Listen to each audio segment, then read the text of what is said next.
Vamos lá. Neste deep dive, vamos ir direto ao ponto.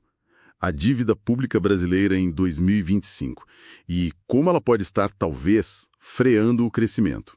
Exato. Temos aqui uma análise macroeconômica com uma visão keynesiana bem específica. Ela foca em como resolver isso pelo lado da receita. Isso. Olha, a gente está falando de uma dívida federal que já passava dos 8 trilhões lá por setembro de 2025. É um número impressionante, né? Bastante. E o indicador-chave que essa análise usa é a dívida bruta do governo geral como porcentagem do PIB. A famosa DBGG-PIB. Sim, essa mesma. Já estava em quase 76%, isso em março de 2025, e subindo. Nossa missão aqui é entender o diagnóstico e a solução que essa fonte propõe. E essa relação DBGG-PIB é, de fato, fundamental. É o termômetro que todo mundo olha para medir a saúde fiscal, sabe? Claro. E do ponto de vista keynesiano, que é o foco dessa análise que a gente tem, o problema central de uma dívida tão alta assim é que ela aperta o cinto justamente onde não deveria. No investimento público. Ah, entendi. No investimento. Exato. Esse investimento é visto aqui como tipo crucial para turbinar a capacidade produtiva do país no longo prazo. Entendi. E o custo para manter essa dívida imagino que não seja baixo, né? Nem um pouco. A análise menciona uma taxa média de quase 11,7% ao ano em agosto de 2025. Muito ligada à Selic alta, claro. Exatamente. A fonte até descreve isso como um ciclo vicioso, que acaba limitando as opções do governo. Limita mesmo. E tem mais um detalhe. Boa parte da dívida é pós-fixada, ou segue a inflação. Então, qualquer solavanco nos juros ou nos preços impacta direto no caixa, né? Impacta direto. E aí, sabe, aí que se forma o que a análise descreve como o tal círculo vicioso. Juros altos encarecem o serviço da dívida, Certo. aumentando a necessidade de mais dívida. Por outro lado, uma dívida maior aumenta a desconfiança, né? A percepção de risco. E isso pressiona os juros futuros para cima. Uma coisa alimenta a outra. Era uma dinâmica complicada. Muito. E para o investimento, que é a peça-chave nessa perspectiva keynesiana que estamos discutindo, o cenário fica duplamente ruim. Duplamente? Como assim?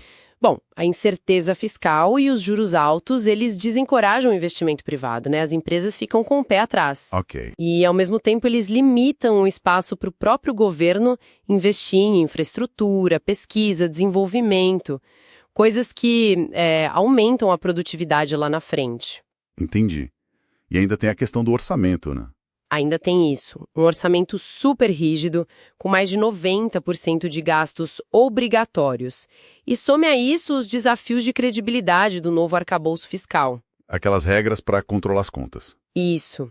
Fica difícil quebrar esse ciclo só cortando despesa, sabe? O espaço é muito pequeno. Faz todo sentido. Se o cenário é esse, qual o caminho que essa análise específica aponta? Você mencionou que o foco vai para a arrecadação. Precisamente. A aposta central desta análise é na sustentabilidade fiscal via receita progressiva. Receita progressiva. O que isso quer dizer na prática? A ideia é fortalecer a arrecadação de uma forma estrutural. E o texto sugere como? Taxando grandes fortunas, por exemplo, heranças mais robustas, rendimentos que hoje escapam da tributação, sabe? E também eliminar aqueles benefícios fiscais que, no fim das contas, não se provaram muito eficazes. Interessante essa abordagem.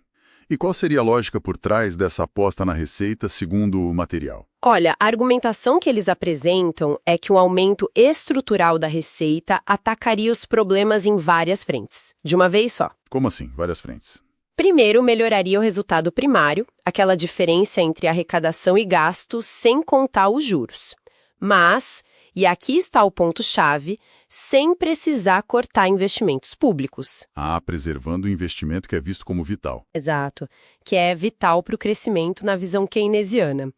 Aí, com um primário melhor, diminuiria a necessidade de emitir mais dívida. Tá. Mostrar essa capacidade de gerar receita, segundo a fonte, restauraria a credibilidade fiscal. Credibilidade é chave. Fundamental. Com mais confiança, o risco percebido cai e isso abre espaço para quê? Juros menores. Faz sentido. Menos risco, juros menores. E juros menores aliviam o peso do serviço da dívida no orçamento. Daí, o dinheiro que sobra, que antes ia para pagar juro, poderia ser direcionado para investimento produtivo. Impulsionando o PIB? Exatamente, impulsionando o PIB. O que, por sua vez, ajudaria até a reduzir a própria relação dívida-PIB no médio prazo. É uma visão que busca duas coisas ao mesmo tempo, sabe? Quais seriam? A saúde fiscal, claro, mas também mais justiça tributária, porque atacaria a regressividade do nosso sistema atual. É tentar juntar eficiência e equidade. Uma abordagem diferente daquela focada só no corte de despesas, então. Sim, a análise meio que contrasta com isso, ao enfatizar que o investimento público não é gasto, é motor de crescimento. Entendi. Então, para a gente amarrar a ideia central desta análise, a trajetória atual da dívida é vista como um risco para o futuro se nada estrutural for feito. É isso. Basicamente isso, um risco para a sustentabilidade a médio e longo prazo. Mas, por outro lado, o texto também pondera, né? Diz que não há um perigo de calote assim no curto prazo. Cita alguns fatores, como a dívida ser majoritariamente em reais. Sim, e as reservas internacionais também ajudam como um colchão. Certo. A grande aposta dessa perspectiva, então, é que o ajuste necessário venha principalmente pelo aumento da receita, e de forma progressiva, para abrir caminho ao investimento e a um crescimento mais duradouro. Exatamente essa a linha. E isso, olha, nos deixa com uma questão interessante para refletir, algo que a própria análise sugere como um próximo passo, né? Qual seria? Fica a pergunta no ar, qual seria o impacto real, sabe, em números mesmo, se medidas como essa taxação de grandes fortunas ou a revisão de certas desonerações fossem de fato implementadas no Brasil hoje? Quantificar esse potencial. E isso, quantificar esse potencial de arrecadação e o efeito disso na trajetória da dívida, seria um aprofundamento crucial, algo que vai além do que a gente conseguiu desempacotar aqui hoje, mas que fica aí para a gente pensar.